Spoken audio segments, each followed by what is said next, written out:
그럼 우리가 로마서를 살펴보는 가운데 있습니다. 이 로마서 중에서도 복음 중에 복음이라고 할 수 있는 이 8장, 또 그 가운데서도 가장 빛나는 부분이라고 할 수 있는 곳이 바로 오늘 저희가 읽었던 이 본문 로마서 8장 31절부터 39절까지의 말씀입니다. 이 본문의 주제는 끊을 수 없는 하나님의 사랑입니다. 그리고 바울은 이 본문 안에서 우리부터 이제 개혁주의 교회가 추구하고 있는 칼빈의 5대 교리 가운데 우리가 잘 알고 있는 한 번 구원받은 자는 끝까지 구원을 놓치지 않는다라고 말하는 이 성도의 견인에 대한 교리를 가장 잘 말하고 있는 부분이 바로 또한 8장 31절부터 39절까지의 말씀입니다. 이 말씀을 통해서 바울은 성도가 갖는 구원의 확신에 대해서 설명하고 있습니다. 오늘 한번 본문을 한번 살펴보기를 원합니다. 특별히 세 가지 질문을 가지고 바울은 말하고 있는데요. 우리 한번 한 절씩 읽으면서 좀 보도록 하겠습니다. 31절과 32절 먼저 한번 같이 한번 다시 읽어보겠습니다. 시작. 그런즉 이 일에 대하여 우리가 무슨 말 하리요? 만일 하나님이 우리를 위하시면 자기 아들을 아끼지 아니하시고 우리 모든 사람을 위하여 내주신 이가 어찌 그 아들과 함께 모든 것을 우리에게 주시지 아니하겠느냐. 자, 바울은 먼저 여기 첫 번째 질문을 던집니다. 누가 우리를 대적하리요? 이렇게 말합니다. 그리고 앞에 보게 되면 그런즉이라고 되어 있습니다. 그런즉이란 말은 그렇다면 이런 뜻입니다. 앞에 있는 말씀 8장에 쭉 나와 있는 말씀을 빗대어서 그렇다면 누가 우리를 대적하느냐 라고 말한다는 겁니다. 이 앞부분을 요약한다면 특별히 29절 30절의 말씀에 그 요약이 잘 나와 있는데 하나님께서 미리 아신 자들을 또한 그 아들의 형상을 본받게 하기 위해서 미리 정하셨고 또 그 많은 형제들 가운데 맏아들이 되게 하셨다라고 말합니다. 그리고 미리 정하신 그들을 또한 부르시고 부르신 그들을 의롭다 하시고 의롭다 하신 그들을 또한 영화롭게 하셨다. 그렇다면 하나님께서 이렇게 우리를 이끄셨는데 그렇다면 이렇게 하나님이 우리를 위하시는데 누가 우리를 대적하리요라고 반문하는 것입니다.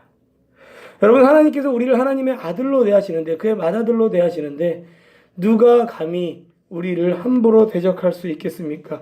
우리를 대적할 수 있는 이는 아무도 세상에 없다는 겁니다. 하나님이 함께 하시는 우리를 결코 이기지 못한다는 겁니다. 우리가 강하기 때문입니까? 아닙니다. 우리는 여전히 연약합니다. 우리는 세상에 나가면 여전히 넘어질 수밖에 없는 연약한 존재이지만 우리 안에 계신 예수 그리스도 그분께서 강하시기 때문에 우리가 세상을 이길 수 있다는 것입니다. 두 번째 우리에게 주시는 질문은 이겁니다. 33절과 34절 한번 같이 한번 읽어보겠습니다. 시작. 누가 능히 하나님께서 택하신 자들을 고발하리요? 의롭다 하신 이는 하나님이시니 누가 정죄하리요?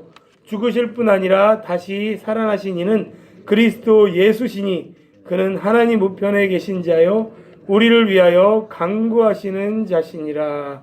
로마서 8장 33절과 34절에 나와 있는 말씀 가운데 두 번째 질문이 있습니다. 그건 무엇입니까?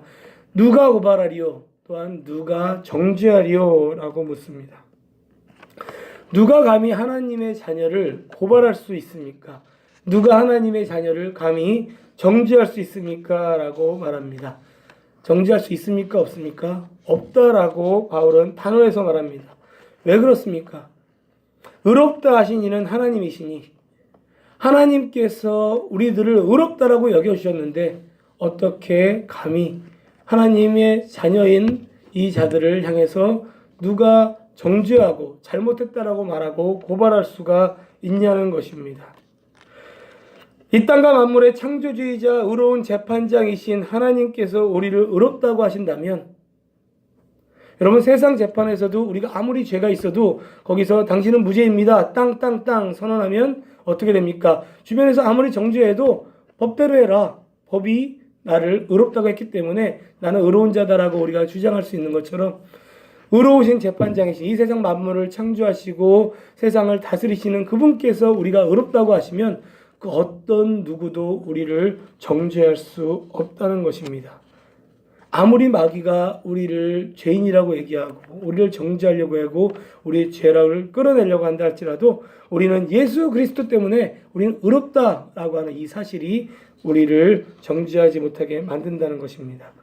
그리고 그 근거로서 그 뒤에 나와 있는 34절을 통해서 죽으실 뿐 아니라 다시 살아나신 그리스도 때문에 우리가 특별히 더 정죄받지 않는다라고 말씀하고 있는데, 우리는 예수님의 돌아가심, 예수님의 죽음을 통해서 죄 용서를 받았습니다. 죄 사함을 받았습니다. 그리고는 거기서 끝나지 않고 예수님의 다시 살아나심, 부활하심을 통해서 그 죄사함이 영원히 유효한, 한 번 제사는 영원한 제사임을 증거하게 되면서 영원한 생명을 가진, 더 이상 이제 마귀가 우리를 죄인이라고 말할 수 있는 근거가 없음을 보여주셨다는 겁니다. 그렇기 때문에 더 이상 죄는 우리의 굴레가 되지 않습니다. 죄의 대가인 사망, 죽음은 우리를 힘들게 하는 짐이 되지 않는다는 것입니다. 그래서 우리는 더 이상 정죄받지 않는다라고 바울은 말합니다.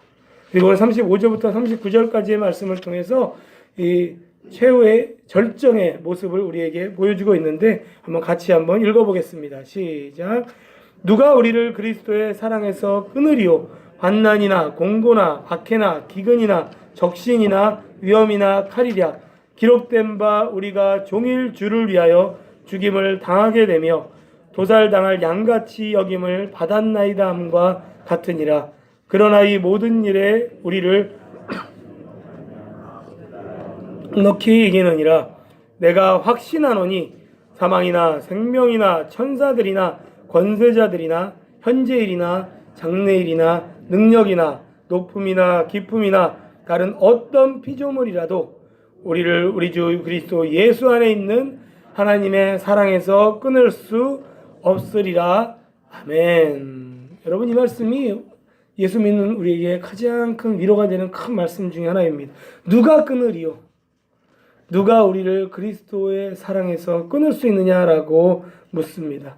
바울은 그리스도 안에 있는 하나님의 사랑에서 우리를 절대로 끊을 수 없다라고 말하며, 우리가 한 번 받은 구원, 하나님의 택함으로 우리가 얻은 이 구원은 절대로 흔들릴 수 없다라고 확신을 주면서 말합니다. 여러분, 이렇게 말할 수 있는 근거는 무엇입니까? 바울이 이렇게 주장할 수 있는, 내가 확신한다라고 당당하게 주장할 수 있는 근거는, 구원은 우리에게서 온 것이 아니기 때문입니다. 구원은 우리의 노력이나 우리의 행위나 우리의 자격에서 온 것이 아니라 오직 살아계신 여호와 하나님 스스로 존재하시며 우리를 이끄시고 우리를 통치하신다라고 하는 그 여호와 하나님으로부터만 왔기 때문에 이 사랑에서 절대로 끊을 수 없다는 것입니다. 우리의 자격은 0.0000001%도 없다라는 것입니다. 여러분, 우리의 믿음이 자격이 됩니까? 우리가 예수 그리스도를 믿었기 때문에 구원받았다고 말하면 우리가 그 믿음이 우리의 자격이 됩니까? 그렇지 않습니다. 우리의 믿음도 성령께서 우리에게 주셨다라고 성경은 분명히 말하고 있습니다. 우리가 하나님 앞에 갈 수 있는 자격은 전혀 없습니다. 오직 여호와 하나님의 사랑 때문에 우리가 이 자리에 앉아 있는 것입니다. 따라서 바울은 38절과 39절을 통해서 확신하며 말하는 것입니다. 우리 이 말씀 다시 한번 읽도록 하겠습니다. 시작. 내가 확신하노니 사망이나 생명이나 천사들이나 권세자들이나 현재일이나 장래일이나 능력이나 높음이나 깊음이나 다른 어떤 피조물이라도 우리를 우리 주 그리스도 예수 안에 있는 하나님의 사랑에서 끊을 수 없으리라. 아멘. 아멘입니다. 오늘 이 본문을 통해서 우리에게 주시는 하나님이 교훈은 무엇일까요? 그것은 예수 믿는 신자, 모든 거룩한 백성이 성도에게 있어서의 구원의 확신과 소망과 위로와 승리의 원천은, 그 근거는 오직 하나님의 사랑에 있다는 것입니다. 로마서 8장이 주는 가장 기쁜 소식, 복음은 하나님께서 우리를 사랑하신다는 것입니다. 성경 전체의 메시지는 하나님께서 우리를 사랑하신다는 것입니다. 그것도 자신의 사랑하는 독생자 예수 그리스도를 아끼지 않고 우리에게 내어줄 만큼 우리를 진정으로 사랑하고 있다는 것입니다. 그래서 이 하나님의 사랑은 우리에게 소망을 주고 우리에게 위로를 주고 우리에게 승리를 줄 뿐 아니라 절대로 하나님의 이 사랑에서 끊어질 수 없다라고 하는 확신까지 가져다 주는 것입니다. 그러므로 여러분, 하나님의 진노를 받아 마땅한 죄인이었던, 피조물이었던 우리가 절대로 받을 수 없던 이 놀라운 하나님의 사랑, 이 구원의 선물을 받았다는 이 진리에 대해서, 이 사실에 대해서 매일매일 감사하며 사시기를 바랍니다. 그러나 여러분, 여기서 감사로 우리는 그치서는 안 됩니다. 감사로 그치지 마시고 바울이 주장하는 것처럼 확신하며 살아가시기를 바랍니다. 확신하지 못하면 이 사랑을 누릴 수가 없기 때문입니다. 확신할 때 우리는 담대하게 세상 가운데 나아갈 수 있습니다. 그래서 37절에서 바울은 이렇게 고백하는 것입니다. 이 모든 일에 우리를 사랑하시는 이로 말미암아 우리가 넉넉히 이기느니라 라고 말합니다. 예수 믿는 자의 삶은 녹록하지 않습니다. 때로는 핍박이 오고 박해가 오고 고난 가운데 있을 수도 있습니다. 어려움 가운데 있을 수도 있습니다. 하나님의 사랑의 삶을 살아간다는 것은 때로는 힘든 일들을 감수하는 삶을 살아갈 때도 있습니다. 하지만 그럼에도 불구하고 우리가 넉넉히 이기는 삶을 살 수 있는 근거는 이 모든 일에 우리를 사랑하시는 하나님이 저와 여러분과 함께 하시기 때문입니다.